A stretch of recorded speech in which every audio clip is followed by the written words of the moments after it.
Soal nomor 31. Sebuah rangkaian RLC seri dengan R sama dengan 400 ohm, L sama dengan 1 Henry, C sama dengan 10 mikrofarad dihubungkan dengan sumber arus bolak-balik 12 volt. Jika frekuensi angular sumber 200 radian per sekon, maka kuat arus yang melewati induktor adalah diketahui R, L, C, PM, dan omega. Ditanya IL. Karena rangkaian RLC seri, maka IL sama dengan IM. Langkah pertama, kita tentukan dulu reaktansi induktor atau XL. XL sama dengan omega kali L, sama dengan 200 kali 1. XL sama dengan 200 ohm. Selanjutnya, kita menentukan reaktansi kapasitor atau XC. XC sama dengan 1 per omega kali C, sama dengan 1 per 200 kali 10 pangkat min 5, sama dengan 10 pangkat 3 dibagi 2. XC sama dengan 500 ohm. Selanjutnya, kita menentukan impedansi rangkaian atau Z. Dengan persamaan, Z sama dengan akar R kuadrat plus XL min XC kuadrat. Kita masukkan nilai R, XL, dan XC. Z sama dengan 500 ohm. Selanjutnya kita menentukan besarnya arus bolak-balik dalam rangkaian atau I maksimum. Dengan persamaan, I maksimum sama dengan PM dibagi Z, sama dengan 12 dibagi 500. Sehingga I maksimum sama dengan 0,024 ampere. Karena rangkaian RLC disusun seri, maka kuat arus yang melewati induktor sama dengan kuat arus pada rangkaian RLC, sama dengan 0,024 ampere. Jadi jawabannya adalah B, 0,024 ampere. Soal nomor 33. Perhatikan kegiatan-kegiatan berikut ini. Kegiatan yang dilakukan agar medan magnet menjadi lebih besar dari sebelumnya terdapat pada pernyataan. Berikut adalah induksi magnetik pada kawat melingkar. Pada persamaan tersebut, untuk memperbesar induksi magnet, yang harus dilakukan adalah memperbesar arus, menambah jumlah lilitan, dan memperkecil jari-jari kawat. Pernyataan pertama, menaikkan arus yang digunakan. Pernyataan nomor 1 benar. Pernyataan kedua, memperkecil arus yang digunakan. Pernyataan nomor 2 salah. Pernyataan nomor 3, memperbesar jari-jari kawat. Pernyataan nomor 3 salah. Pernyataan nomor 4, memperkecil jari-jari kawat. Pernyataan nomor 4 benar. Jadi, jawabannya adalah C, 1 dan 4. Soal nomor 34. Perhatikan gambar di bawah. Kawat peki panjang 20 cm digerakkan ke kanan dengan kecepatan 6 meter per sekon. Jika induksi magnet B sama dengan 0,5 Weber per meter persegi, maka kuat arus melalui hambatan R adalah, dari soal diketahui R, L, P, dan B. Ditanya I. Untuk menentukan kuat arus pada R, kita tentukan terlebih dahulu GGL induksi pada kawat peki dengan menggunakan persamaan epsilon sama dengan B, L, V. Kita masukkan nilai B, L, dan P, sehingga dihasilkan GGL induksi sama dengan 0,6 volt.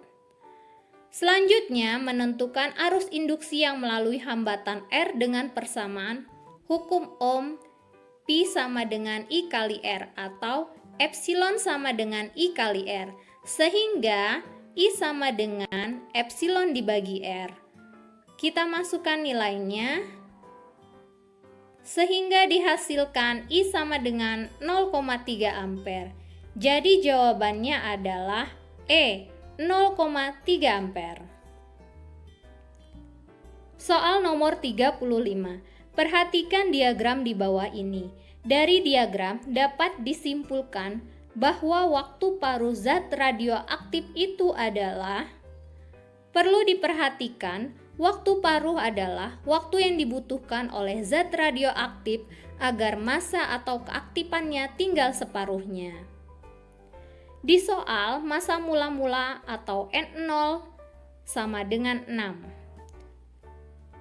Massa tersisa atau NT sama dengan 3. Waktu yang diperlukan dari N0 menjadi NT atau massa separuhnya adalah 2 tahun. Jadi, waktu paruhnya adalah 2 tahun. Jawabannya adalah A, 2 tahun. Soal nomor 36. Pada tabel berikut ini yang benar adalah, berikut adalah teori atom Rutherford. Berikut adalah teori atom Bohr. Pernyataan pada A, atom merupakan bola padat. Ini adalah teori atom menurut Thomson. Pernyataan selanjutnya, atom terdiri atas inti atom yang bermuatan positif. Ini adalah teori atom menurut Rutherford. Pernyataan B, elektron mengelilingi inti atom dengan lintasan stasioner. Ini adalah teori atom menurut Bohr. Pernyataan selanjutnya, atom secara keseluruhan netral. Ini adalah teori atom Thomson. Pada pernyataan C, elektron mengelilingi inti seperti planet. Kita lihat pada teori atom Rutherford, elektron mengelilingi inti atom dengan lintasannya seperti planet. Jadi pernyataan ini sesuai, benar. Pernyataan selanjutnya, dalam setiap lintasan elektron mempunyai tingkat energi tertentu. Kita lihat pada teori atom Bohr. Elektron beredar dalam lintasan stasioner. Energi akan tetap sehingga tidak ada energi yang dipancarkan maupun diserap. Elektron dapat berpindah dari lintasan yang lebih rendah ke lintasan yang lebih tinggi jika menyerap energi. Sebaliknya, elektron dapat berpindah dari lintasan yang lebih tinggi ke lintasan yang lebih rendah jika memancarkan energi. Maka pernyataan ini adalah sesuai. Jadi jawabannya adalah C. Soal nomor 37. Sekeping logam yang mempunyai energi ambang 1,12 kali 10 pangkat min 18 Joule disinari dengan cahaya monokromatis dengan panjang gelombang 1500 Armstrong sehingga elektron lepas meninggalkan permukaan logam. Maka energi kinetik elektron yang dilepas dari permukaan logam adalah, dari soal dapat diketahui bahwa W0 sama dengan 1,12 kali 10 pangkat min 18 Joule. Lambda sama dengan 1,5 kali 10 pangkat min 7 meter. Ditanya Eka. Untuk menentukan energi kinetik elektron yang dilepas dari permukaan logam, kita gunakan persamaan Eka sama dengan Hc per lambda min W0. Kita masukkan nilai H, C, lambda, dan W0. Kita hitung nilainya. Hasilkan energi kinetik sama dengan 2 kali 10 pangkat min 19 Joule. Jadi jawabannya A, 2 kali 10 pangkat min 19 Joule. Soal nomor 38. Sebuah pesawat antariksa panjangnya 4 meter melintas dengan kecepatan 0,8 C di atas permukaan bumi. Panjang pesawat antariksa menurut pengamat yang diam di bumi adalah, Dari soal diketahui L0 sama dengan 4 meter. Pi sama dengan 0,8 C. Ditanya L. Untuk menentukan panjang pesawat antariksa menurut pengamat yang diam di bumi, maka menggunakan persamaan L sama dengan L0 akar 1 min Pi kuadrat per C kuadrat. Kita masukkan nilai L0 dan Pi, maka L sama dengan 4 akar 1 min 0,8 C kuadrat per C kuadrat. Kita kuadratkan 0,8 C, sehingga dihasilkan L sama dengan 4 akar 1 min 0,64 C kuadrat per C kuadrat. C kuadrat di ruas atas dan bawah di dalam akar kita coret, sehingga dihasilkan L sama dengan 4 akar 1 min 0,64. 1 min 0,64 sama dengan 0,36. 0,36 kita akarkan, jadi L sama dengan 4 kali 0,6. Sehingga L sama dengan 2,4 meter. Jadi jawabannya adalah B, 2,4 meter. Soal nomor 39. Dari reaksi fusi inti ringan dinyatakan sebagai berikut. Jika massa hidrogen nomor atom 1 nomor massa 1 sama dengan 1,009 SMA, massa atom hidrogen nomor atom 1 nomor massa 2 sama dengan 2,014 SMA, dan massa elektron sama dengan 0,006 SMA, dan 1 SMA sama dengan 931 mega elektron volt, maka energi yang dihasilkan dari reaksi ini adalah. Untuk menentukan besar energi yang dihasilkan dari reaksi tersebut, kita dapat mengurangi jumlah massa inti sebelum reaksi dan jumlah massa inti sesudah reaksi, dan hasilnya dikalikan dengan 931 mega elektron volt. Dengan demikian persamaannya sebagai berikut.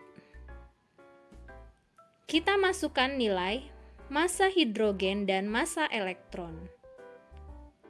Selanjutnya, yang di dalam kurung kita jumlahkan dan dihasilkan Q sama dengan 2,018 dikurang 2,020 dikali 931 mega elektron volt. Dengan demikian, Q sama dengan min 1,862 mega elektron volt. Jadi, pada reaksi fusi ini memerlukan atau menyerap energi sebesar 1,862 mega elektron volt. Jadi jawabannya adalah D, 1,862 mega elektron volt. Soal nomor 40. Beberapa zat radioaktif yang bermanfaat dalam bidang kedokteran. Pernyataan di atas yang benar adalah. Berikut adalah manfaat zat radioaktif dalam bidang kedokteran. Pernyataan nomor 1. Na24 mendeteksi kerusakan jantung. Di sini dapat dilihat bahwa N24 digunakan untuk mendeteksi gangguan peredaran darah. Pernyataan nomor 1 salah.